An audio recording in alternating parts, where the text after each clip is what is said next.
মিন দিয়ারিহিম বাতারাও ওয়া রিয়াআন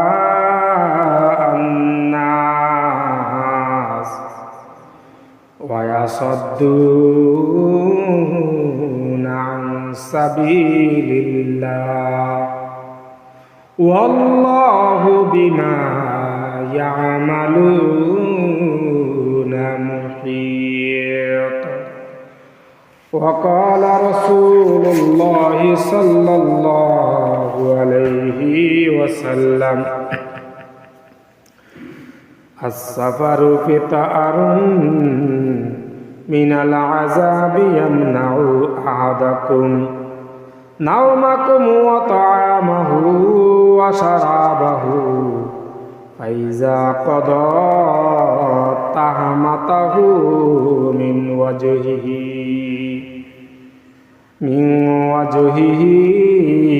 فليجعل إلى أهله أو كما قال عليه النبي عليه الصلاة والسلام إن الله وملائكته يصلون على النبي يا أيها الذين آمنوا صلوا عليه وسلموا تسليما اللهم صل على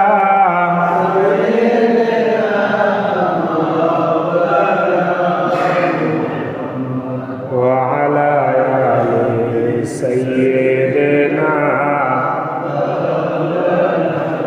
محمد اللهم صل على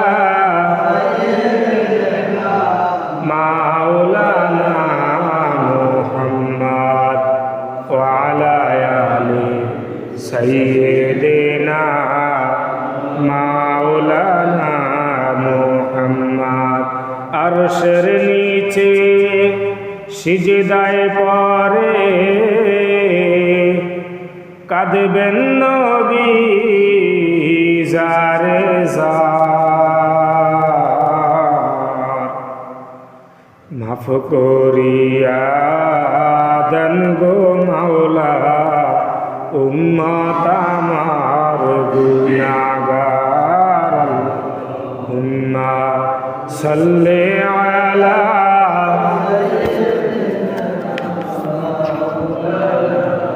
محمد وعلى آل سيدنا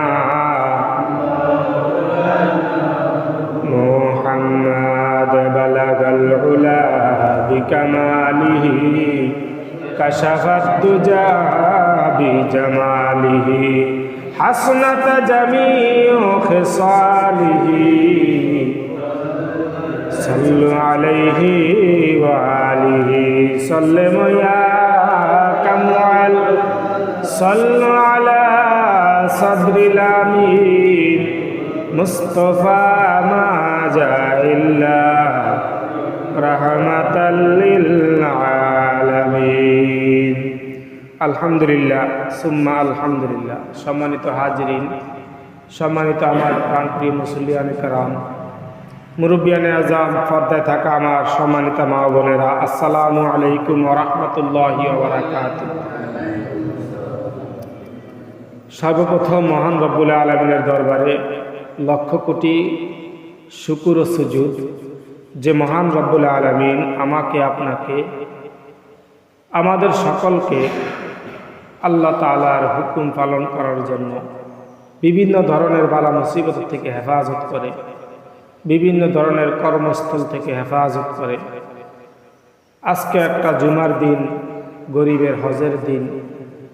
এই দিনে আমাদের সবাইকে আগে আগে মসজিদে আসিয়া সামনের কাতারে বসার তৌফিক দান করেছেন। সেই সাথে দিনই কিছু কথা বলা এবং শোনার তৌফিক দান করেছেন। এই জন্য আমরা আমাদের অন্তর থেকে মাওলার দিকে আমাদের মনটাকে রুজু করে একবার বলি আলহামদুলিল্লাহ। সম্মানিত হাজিরিন, আল্লাহ রাব্বুল আলামিন আমাদেরকে বাঁচাইয়া রাখছেন, এটা একটা বড় নিয়ামত। কি বলেন? আমাদের মতো বহুত লোক কবরবাসী হয়ে গেছে, আমাদের মতো অনেক সমবয়সী মানুষ আমরা কাঁধে নিয়েছি, জানাজা পড়েছি, দাফন করেছি এবং কবর জিয়ারত করেছি। এই কাজগুলো কিন্তু আমরা করেছি। কি বলে? কিন্তু আমরা যে বেঁচে আছি এটা মহান রব্বুল আলামিনের একমাত্র দয়া ছাড়া আর কিছুই নয়। আল্লাহ রব্বুল আলামিন এই দুনিয়াটা বানাইছেন একমাত্র আমাদের সুবিধার্থে, আমাদের সুবিধার জন্য। বলে যে দুনিয়াতে আল্লাহ তাআলা কোনো কিছু অভাব রাখেন, সব কিছুই আল্লাহ পাক রব্বুল আলামিন দিয়েছেন, সব কিছু আল্লাহ পাক রব্বুল আলামিন আমাদের সুবিধার জন্য তৈরি করেছেন। কেউ কেউ বলেন আল্লাহ রব্বুল আলামিন এই পৃথিবীর মধ্যে 18,000 মাখলুকাত তৈরি করেছেন। কত হাজার বলেন? 18,000 মাখলুকাত তৈরি করেছেন। তাইলে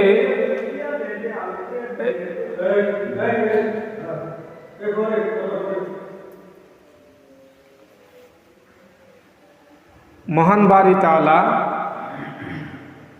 এই 18,000 মাখলুকাতের মধ্যে আমরাই আছি 1 নম্বরে মাখলুকাত, অর্থাৎ মানুষ জাতি। আর বাকি যেই 17,999 যেই মাখলুকাত রয়েছে এগুলা বিভিন্ন। তো আমাদের মধ্য থেকে মানুষ জাতিকে আল্লাহ তাআলা শ্রেষ্ঠ হিসেবে তৈরি করেছে। তো শ্রেষ্ঠ হিসেবে তৈরি করিয়াও এই মানুষের মধ্যেও আবার মোট 11টা জাতি আছে। কয়টা বলেন? 11টা জাতি আছে। এরা কিন্তু সবাই আশরাফুল মাখলুকাত, মানুষ। 11টা মাখলুকাত কারা কারা? বলে যে আশরাফুল মাখলুকাত হইল মুসলমান, শ্রেষ্ঠ জাতি। এরপরে 2 নম্বরে আছে হিন্দু, 3 নম্বরে আছে খ্রিস্টান, 4 নম্বরে আছে বৌদ্ধ, 5 নম্বরে আছে শিখ, একটা ধর্মের নাম। এরপরে 6 নম্বরে আছে ইহুদি, 7 নম্বরে আছে নাসারা, 5 নম্বরে আছে জৈন এবং 9 নম্বরে আছে তাওবাত, 10 নম্বরে আছে সিক্ত এবং 11 নম্বরে আছে নাস্তিক। তো এই যে 11টা জাতির মধ্য থেকে সর্বশ্রেষ্ঠ জাতি হইলাম মুসলমান। এই জন্য আল্লাহ পাক রব্বুল আলামিনের কাছে আমরা আরো একবার শুকরিয়া আদায় করি, আলহামদুলিল্লাহ। দেখেন সম্মানিত ভাইয়েরা আমার, এই যে এতগুলা জাতির কথা বললাম, এতগুলা জাতির মধ্য থেকে মুসলমান হিসেবে আবারও আছে কিছু জাতি। মুসলমানের মধ্যেও আবার কিছু জাতি আছে যেগুলা ভিন্ন ভিন্ন পন্থায় অবলম্বন করেছে, বিভিন্ন রকমের পন্থা অবলম্বন করেছেন। তারা তাদের সেই প্রাচীন আদিবাসী ওইখান থেকে শুরু করে, অথচ মুসলমান। এছাড়াও এই যে অন্যান্য কান্ট্রি ধরেন বাদই দিলাম, শুধু আমাদের বাংলাদেশের 64টা জেলার মধ্যেও এরকমভাবে 10 প্রকারের মানুষ বসবাস করে। কয় প্রকারের? 10 প্রকারের মানুষ বসবাস করে, হয়তো আপনারা জানেন না। এদের মধ্য থেকে আল্লাহ আমাদেরকে শ্রেষ্ঠ হিসেবে তৈরি করেছেন, কারণ আলহামদুলিল্লাহ। ওই 10 প্রকার লোক কারা? যেমন 1 নম্বর আছে ঘাড়, একটা প্রজাতি মানুষ, তারাও কিন্তু মুসলমানের মধ্যে, কিন্তু তাদের কারবার সবকিছু আমাদের থেকে একটু ভিন্ন। 2 নম্বরে আছে মারমা, এগুলা খাগড়াছড়ি বা বান্দরবান এগুলাতে পাওয়া যায়। এরপরে আপনার 3 নম্বরে আছে খেয়াং নামক একটা প্রবাসী আছে, প্রদেশী, এরাও কিন্তু বাংলাদেশে বসবাস করে। এরপরে আছে বম, চাকমা, লুসাই, এবারে পংখোয়া, ত্রিপুরা, সাঁওতাল, মণিপুরি, এরা কিন্তু মুসলমান, কিন্তু আমাদের ধর্মের মতো তারা চলে না, তারা তাদের ধর্ম মতো চলে। তাহলে এই যে বাংলাদেশের মধ্যেই এতগুলা লোক বসবাস করতেছে, সম্মানিত হাজিরিন, আমরা অনেক বড় ভাগ্যবান। বলে কেমন? আমরা কিন্তু আল্লাহ পাক রব্বুল আলামিনকে দরখাস্ত করি নাই যে আল্লাহ আপনি আমাদেরকে মুসলমানের ঘরে জন্ম দেন। আল্লাহ আমাদেরকে জন্ম আমরা বলি নাই, কিন্তু না বলতেই আল্লাহ আমাদেরকে খুশি মনে এই মুসলমানের ঘরে জন্ম দিয়েছে। শুধু তাই নয়, আল্লাহ রব্বুল আলামিন এই দুনিয়ার জমিনে, এই পৃথিবীর জমিনে প্রায় 2,24,000 পয়গম্বর পাঠাইছেন, এবং এই 2,24,000 পয়গম্বরের মধ্য থেকে সর্বশ্রেষ্ঠ সর্বকালের মহামানব জনাবে মুহাম্মদ মুস্তাফা সাল্লাল্লাহু আলাইহি ওয়াসাল্লামের উম্মত হিসেবে আল্লাহ আমাদেরকে পাঠাইছেন। কারণ আলহামদুলিল্লাহ, এটাও একটা বড় নিয়ামত। সম্মানিত হাজিরিন, আবার আর কি নিয়ামতের মধ্যে আছি? বলে যে পৃথিবীর ভিতরে বইয়ের কোনো অভাব নেই, কিতাবের কোনো অভাব নাই। লক্ষ লক্ষ কিতাব আছে, হ্যাঁ, অনেক বই, এক একজনে এক এক রকমের বই ছাপাইছে। কিন্তু এত লক্ষ কোটি কোটি বইয়ের মধ্য থেকে সর্বশ্রেষ্ঠ বই, যেটাকে আমরা বলি গ্রন্থ, বাংলা বই, আরবিতে বলা হয় কোরআন। এই কোরআন শরীফ সমস্ত মানুষকে, সমস্ত নবীকে দান করে নাই, একমাত্র আমার আপনার প্রিয় হাবিব মুহাম্মদুর রাসূলুল্লাহ সাল্লাল্লাহু আলাইহি ওয়াসাল্লামকে দান করেছেন। তো এই সর্বশ্রেষ্ঠ কিতাব আমরা পেয়েছি নবীর মাধ্যমে, তাইলে আমরা অনেক বড় ইহসান করেনওয়ালা আল্লাহ তাআলা। তো এই পৃথিবীতে আল্লাহ তাআলা যা কিছু তৈরি করেছেন আমাদের সুবিধার্থে। দেখেন, আম গাছ আল্লাহ তাআলা আম দিচ্ছেন, কাঁঠাল গাছে কাঁঠাল দিচ্ছেন, সুপারি গাছে সুপারি দেয়, এগুলা আমাদের উপকারের জন্য দিতেছে। মাঠে ফসল ফলাইতে আছেন, আল্লাহ তাআলা উৎপাদন বাড়াই দিতেছে, এগুলো আমাদের সুবিধার্থে। তাহলে এত কিছু আল্লাহ আমাদেরকে দিতেছে, তো আল্লাহ আমাদের কাছ থেকে কি চায় বিনিময়ে? এটা আমরা কখনোই ভাবি নাই।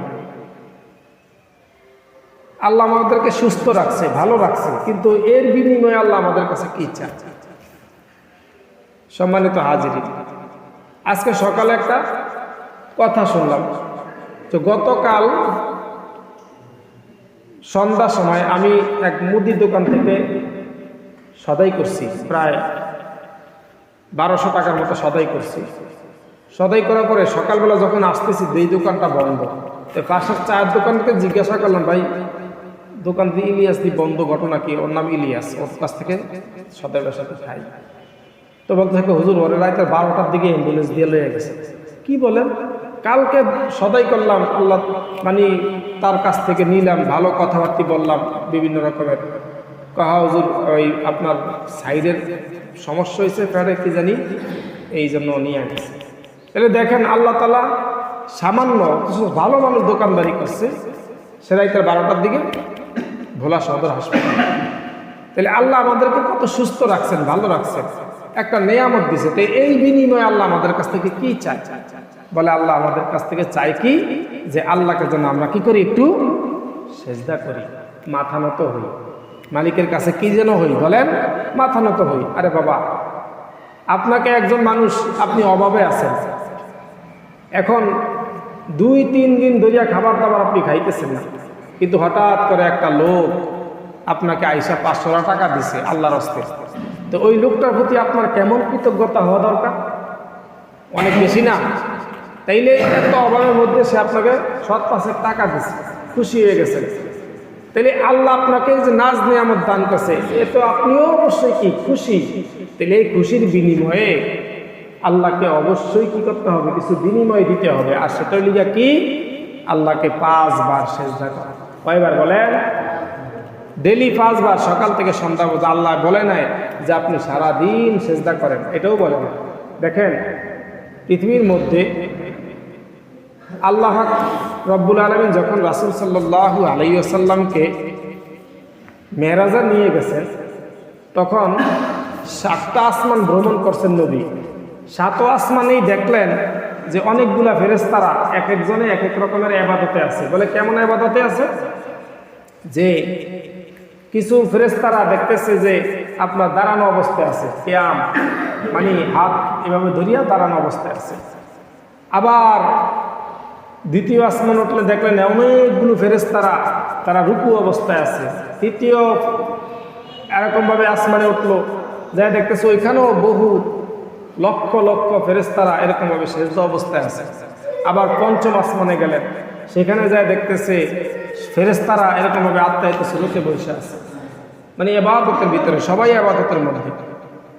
তখন আল্লাহ রাব্বুল আলামিনকে মহান রাসূল সাল্লাল্লাহু আলাইহি সাল্লাম জিজ্ঞাসা করেন, হে আল্লাহ, এই যে এতগুলো ফেরেশতা সমস্ত আসমানে শুধু ফেরেশতারা ইবাদত করতেছে, বলে হ্যাঁ, এরা তো আমার সার্বক্ষণিক ইবাদতে লিপ্ত, ইবাদতে মগ্ন। তো বলে যে এর থেকে একটা সুসংবাদ নবী আমি আপনাকে দিয়ে দিই। বলে কি সুসংবাদ? বলে জিবরাইল আলাইহিস সালাম বলে যে 40 বছর পর্যন্ত সেজদা করছে এবং 40 বছর পর্যন্ত রুকু করছে, 40 বছর পর্যন্ত কিয়াম করছে, এবং এই যে যত ফেরেশতারা আছে সবাই এই যে এক একজন এক এক রকমের ইবাদতের ভিতরে আছে, এক একটা পর্যায়ে। বলে যে এগুলা করিয়া যতটুকু সওয়াব তারা পাইবে, আমি আল্লাহ আপনার উম্মতের মধ্যে কোনো উম্মত যদি একটা সেজদা করে, তাহলে সমস্ত সেজদার বিনিময়ে ওই ব্যক্তিকে একটা সেজদার উসিলায়, একটা সেজদার বিনিময়ে আল্লাহ তাআলা এরকমভাবে সমস্ত ফেরেশতাদের সেজদার বিনিময়ে সওয়াব দান করা হয়। তাইলে সমস্ত ফেরেশতারা সেজদা করে যা সওয়াব পাইছে, আপনার উম্মত একটা সেজদা করলে তার থেকে ডবল সওয়াব আমি দান করব। তাইলে দেখেন আমাদের প্রতি আল্লাহ তাআলা কত ইহসান করছে, কত দয়া করছে। সম্মানিত হাজিরি, আমরা পুরুষ মানুষ, আমরা সারাদিন অক্লান্ত পরিশ্রম করি, হাটে বাজারে বিভিন্ন জায়গায় আমরা কাজ কামের ভিতরে ব্যস্ততায় থাকি। কিসের জন্য? শুধু একমাত্র সংসারের জন্য, ছেলে মেয়ের মুখে হাসি ফোটার উদ্দেশ্যে। হ্যাঁ, স্ত্রী ছেলে সন্তান নিয়ে একটু সুখে শান্তিতে বসবাস করবো, কোনো ঝগড়া ফাসাদ নয়, এইভাবেই। কিন্তু এইটার জন্যই কিন্তু একজন পুরুষ সকাল থেকে সন্ধ্যা পর্যন্ত অক্লান্ত পরিশ্রম করে। কিন্তু তার পরিশ্রমটা যদি তার স্ত্রী দেখত, তাহলে ওই স্ত্রী কখনোই ওই স্বামীর মুখের দিকে তাকাইয়া একটা উচ্চ আওয়াজে কথা বলার সাহস পাইত না। একজন পুরুষ এত কষ্ট করে, এত মেহনত করে। একজন রিক্সা চালক সারাদিন কষ্ট করতেছে, মেহনত করতেছে, এমনকি ভাড়া নেওয়া পর্যন্ত কত মোড়ামুড়ি, এমনকি গালে হাত পর্যন্ত উঠায়। কিন্তু এই সমস্ত এগুলো যদি একজন স্ত্রী দেখতো তার নিজের, তাহলে কখনোই স্বামীর সাথে সে কি করতো না, উঁচু আওয়াজে কথা বলতো না। সম্মানিত মা ও বোনেরা, আপনাদেরকে বলছি, এই পৃথিবীর মধ্যে আল্লাহ রব্বুল আলামিন শ্রেষ্ঠত্ব দান করেছেন এরকমভাবে 4 জন নারীকে। তাদের মতো যদি আপনিও হইতে পারেন, তাহলে দুনিয়ার জমিনে থাকি আমিও কি কথা হতে পারবো, শ্রেষ্ঠ হতে পারবো। সম্মানিত হাজিরি, মহিলারা মনে করে যে আমরা সারাদিন কষ্ট করি, হাঁস মুরগি ইত্যাদি, এরকমভাবে ঘর গোছানো, পোলাপাইন পরিপাটি করে রাখানো, আমারও তো অনেক কষ্ট, আপনারও অনেক কষ্ট। উভয়ের কষ্টের মাধ্যমেই এই সংসারটা কি হয় বলেন, সাজানো গোছানো হয়। যদি এত কষ্টের মাঝেও যদি কোনো স্ত্রী এরকমভাবে স্বামীর সাথে ভালো ব্যবহার করতে পারে, পাড়া প্রতিবেশীদের সাথে ভালো আচরণ করতে পারে, তাহলে সে শ্রেষ্ঠত্ব পাবে। বলে কেমন? কিতাবের ভিতরে আসছে যে এই পৃথিবীর ভিতরে আল্লাহ পাক রব্বুল আলামিন বলে যে 4 জন শ্রেষ্ঠ মহিলা পৃথিবীতে দান করছেন। তার মধ্যে 1 নম্বরে আছে সবচাইতে আত্মত্যাগী এবং সবচাইতে ত্যাগী ছিলেন, তার জীবনটাকে বিসর্জন করে দিয়েছেন ইসলামের জন্য, রাসূলের জন্য। আর তিনি হলেন কে? আমাদের মা বিবি খাদিজাতুল কুবরা রাদিয়াল্লাহু তাআলা আনহা। তিনি শ্রেষ্ঠত্ব পেয়েছেন আল্লাহ তাআলার পক্ষ থেকে। এই জন্য আল্লাহ পাক রব্বুল আলামিনের কাছে আল্লাহ তাআলা, আল্লাহ রাসূল বলছেন, হে আল্লাহ, যদি খাদিজা যদি মারা যায়, তাহলে তুমি এই যে হুজরাখানা আছে এখানেই আমার কাছেই কবর রাখিও। আল্লাহু আকবার। তো যাই হোক, খাদিজাকে আল্লাহ রসুল অত্যন্ত বেশি ভালোবেসেছেন, অত্যন্ত। যখন রাসূল সাল্লাল্লাহু আলাইহি ওয়াসাল্লামের 25 বছর বয়স, তখন খাদিজা রাদিয়াল্লাহু তাআলা আনহার বয়স হল গিয়া 38 কিংবা 40, অথচ রাসূল সাল্লাল্লাহু আলাইহি ওয়াসাল্লামের বয়স কত? 25। এইটুকু বয়সের ডিফারেন্সে মা খাদিজা রাদিয়াল্লাহু তাআলা আনহা আল্লাহ রাসূলকে বিয়ের প্রস্তাব দিয়েছেন। কি জন্য দিয়েছেন? আল্লাহ রাসূলের আচার আচরণ ব্যবহার এবং তার ভিতরে একাগ্রতা এবং তার ভিতরে সত্যায়িতা, তার ভিতরে এই যে চরিত্র কত সুন্দর, এগুলা দেখতেই দোতলার থেকে খুব খেয়াল করছেন যে কিরে আমি ছাগল পালনের লিগে এই লোক রাখলাম, এই লোকে তো দেখতেছি যে বন থেকে এরকমভাবে আপনার হাতি আইসা তার কান দিয়া বাতাস করতে আছে, এবং ছাগলের যে দড়িগুলি আছে এই দড়িগুলি সুন্দর করে পেঁচায় আল্লাহ রাসূল বালিশ বানিয়ে শুয়ে রয়েছে, ছাগলে ঘাস খাইতে আছে আর উপর থেকে মেঘাইয়া ছায়া দিছে। এই বিষয়গুলা মা খাদিজা রাদিয়াল্লাহু তাআলা প্রায় সময় লক্ষ্য করতেন। তখন এই আব্দুল মুত্তালিবকে বললেন যে আমি আপনার এই নাতিকে বিয়ে করতে চাই, দেখেন রাজি হয় কিনা। এইভাবে বিয়ে তো আল্লাহ রাসূলও বলেছেন যে তুমি যদি আমাকে বিয়ে করতে হয় তাহলে তোমার যে অর্থ সম্পদ আছে সব কিছু আল্লাহর রাস্তায় দান করে দিতে হবে। তখন মা খাদিজা রাদিয়াল্লাহু তাআলা আনহা কি করলেন? সমস্ত সয় সম্পত্তি, উনি ছিল ওই জমানার মধ্যে একজন শিল্পপতি, সব কিছু আল্লাহর রাস্তায় দান করে দিয়েছেন। তাহলে আত্মত্যাগী ছিলেন তিনি, এই জন্য শ্রেষ্ঠত্ব দান করেছেন। সম্মানিত হাজিরিন, দ্বিতীয় নম্বরে আল্লাহ পাক রব্বুল আলামিন শ্রেষ্ঠত্ব দান করেছেন হযরতে আসিয়া রাদিয়াল্লাহু তাআলা। অর্থাৎ আসিয়া এত কষ্ট করেছেন, এত মেহনত করেছেন, বলে যে ফেরাউনের সংসারে থাকিয়াও তিনি ইসলামকে ভুলে নাই, তিনি নবীর আদর্শকে ভুলে নাই। হ্যাঁ, এরপরে মুসা আলাইহিস সালামের উপর যে ঈমান আনছে তো আনছেই, হ্যাঁ, এরপরে আর ওই ঈমান থেকে সে পিছপা হয় নাই। অনেক সাজা দিয়েছেন শেষ পর্যায়ে এই ফেরাউন, শেষ পর্যন্ত কিন্তু সে ইসলাম থেকে এরকমভাবে সরিয়ে আসে নাই। তো এই জন্য আল্লাহ পাক রব্বুল আলামিন এই পৃথিবীর ভিতরে দ্বিতীয় নম্বরে রেখেছেন কাকে? যে হযরতে আসিয়া রাদিয়াল্লাহু তাআলা আনহা।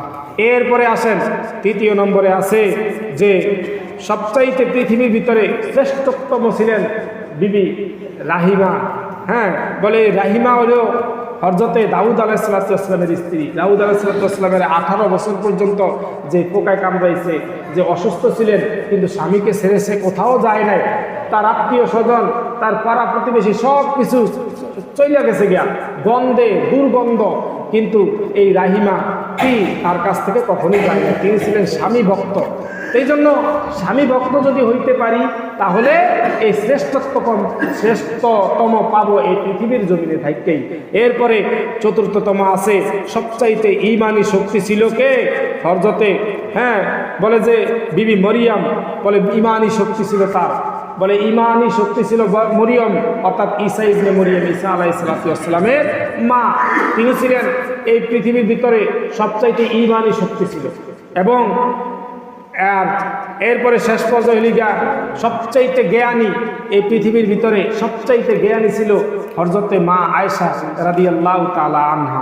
তো সম্মানিত হাজিরিন, এরপরে আরো একজন আছে সবচাইতে বেশি পর্দাশীল ছিলেন হযরতে মা ফাতেমা রাদিয়াল্লাহু তাআলা আনহা। তো এদেরকে আল্লাহ তাআলা শ্রেষ্ঠত্ব দান করেছেন।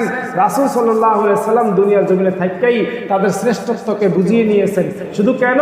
তাদের কষ্টের কারণে, তাদের মেহনতের কারণে, তাদের আচার আচরণের কারণে, তাদের এরকমভাবে আল্লাহ তাআলার প্রতি অগাধ দৃষ্টি এবং অগাধ ভালোবাসা থাকার কারণেই হইতে পারছি।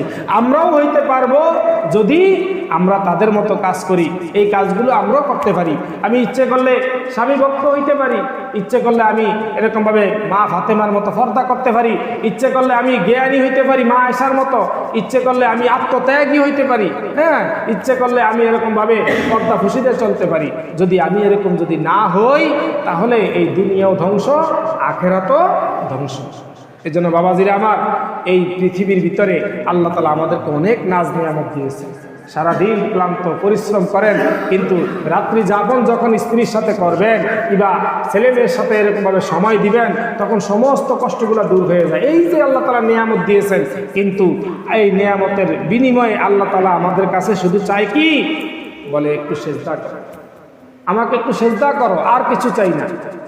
হ্যাঁ, হাসর ময়দান যখন কায়েম হয়ে যাবে, হাসর ময়দান যখন এরকমভাবে প্রস্তুত হয়ে যাবে, তখন অনেকগুলা মানুষ এই পৃথিবীর ভিতর থেকে উঠবে, অর্থাৎ জমিন থেকে উঠবে। ওঠার পরে বলে যে তাদের ওঠার সাথে সাথে আপনার উপর থেকে যে সূর্যটা, এটা অর্ধহাত উপরে থাকবে।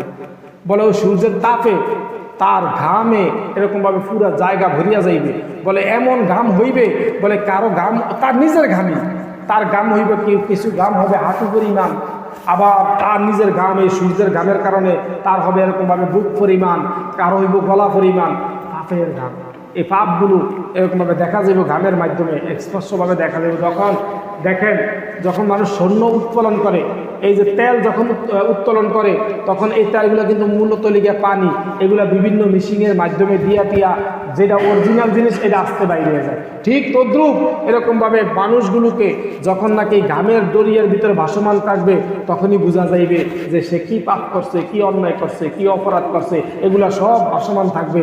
যখন স্বর্ণের চাকা কেউ পায়, তখন প্রথমেই স্বর্ণের চাকাটা থাকে একটা কিসের মতো, বলে যে এরকম মাটির মতন বিস্তৃত থাকে, কিন্তু যখন এটা ধোয় তখন পরিষ্কার হয়ে যায়। ঠিক আমারও এরকমভাবে পরিষ্কার হয়ে যাবে হাসরের ময়দানে, কে কি করছি, কে কি না করছি। এই জন্য সম্মানিত ভাইয়ের আমার, আমরা রাইতের আধারে অনেক গুনার কাজ করি, আমরা আবার দিনের বেলা ভালোভাবে চলাফেরা করি, কিন্তু মনে করবেন না যে রাইতের বেলা যে আল্লাহ পাক রব্বুল আলামিন আছে, দিনের বেলাও ওই আল্লাহ পাক রব্বুল আলামিন আছে। এই জন্য ভাইয়ের আমার, আমরা সঠিক পথে ফিরে আসার চেষ্টা করব। যতদিন হায়াত আছে, যতদিন এই রুহু আছে, হ্যাঁ, কবর জগৎ আমার জন্য অপেক্ষা করতেছে, হাসর মিজান আমার জন্য অপেক্ষা করতেছে। বলে যে আলী রাদিয়াল্লাহু তাআলা আনহু কান্নাকাটি করতেছে। একজন জিজ্ঞাসা করলো, হুজুর আপনি কাঁদতেন কেন? বলে যে রাসূলের কাছ থেকে শুনেছি, বলে এই মানুষ মারা যাওয়ার পরে প্রথম ঘাটি নাকি কবর। বলে এই কবর থেকে কেউ যদি এরকমভাবে নিষ্কৃতি পায়, বাকি ঘাটিগুলিও সে নিষ্কৃতি পাবে, কিন্তু আমি যদি এই প্রথম ঘাটিতে যদি কি করি, আটকে যাই, এই জন্য আমি কাঁদতেছি। বলে যে আপনি কাঁদতেছেন কেন? আল্লাহ রাসূল সাল্লাল্লাহু আলাইহি ওয়াসাল্লাম তো আপনাকে জান্নাতের সার্টিফিকেট দিয়ে দিছে। বলে জান্নাতের সার্টিফিকেট আল্লাহ রাসূল দিছে, কিন্তু আমার যদি অবর্তমানে কোনো গুনাহ হয়ে থাকে, এই জন্য আমি কাঁদতেছি। হায় রে কবর, হায় রে কবর, এই জন্য কাঁদতাম। তাহলে সম্মানিত ভাইয়েরা আমার, এই নবীর সাহাবীরা জান্নাতের টিকেট, জান্নাতের সার্টিফিকেট পাওয়া সত্ত্বেও তারা আল্লাহ তাআলার কাছে কাঁদছে, আগুনাবাড়ি করছে, হ্যাঁ, মাপ চাইছে। কিন্তু আমরা তো সাহাবী হইতে পারি নাই, আমরা তো জান্নাতের সার্টিফিকেট পাই নাই, এরকম কোনো গ্যারান্টি নাই। তাহলে আমরা কিসের বিনিময়ে আমরা জান্নাত পাবো, এটা তো আমাদের বুঝে নিতে হবে। এই জন্য বেশি বেশি ইবাদত করা যাইবে তো ইনশাআল্লাহ। আল্লাহ আমাদের সবাইকে 5 ওয়াক্ত নামাজ তাকবীরুল্লাহর সাথে জামাতের সহিত, হ্যাঁ, সময়ের প্রতি গুরুত্ব দিয়ে আদায় করার তৌফিক দান করুক। ওমা আলাইনা ইল্লাল বালাগুল মুবিন। আল্লাহ তাআলা যে সমস্ত কথাগুলো বলার সুযোগ দিয়েছেন, এই কথাগুলো সর্বপ্রথম আমাকে, এরপর আপনাদের সকলকে এই কথাগুলোর প্রতি আমল করিয়া বুঝিয়া শুনিয়া রাসূল সাল্লাল্লাহু আলাইহি ওয়াসাল্লামের তরিকা অনুযায়ী জীবনকে পরিচালনা করার তৌফিক দান করুন। আমিন। ওয়া আখিরু দাওয়ানা আলহামদুলিল্লাহি রাব্বিল আলামিন।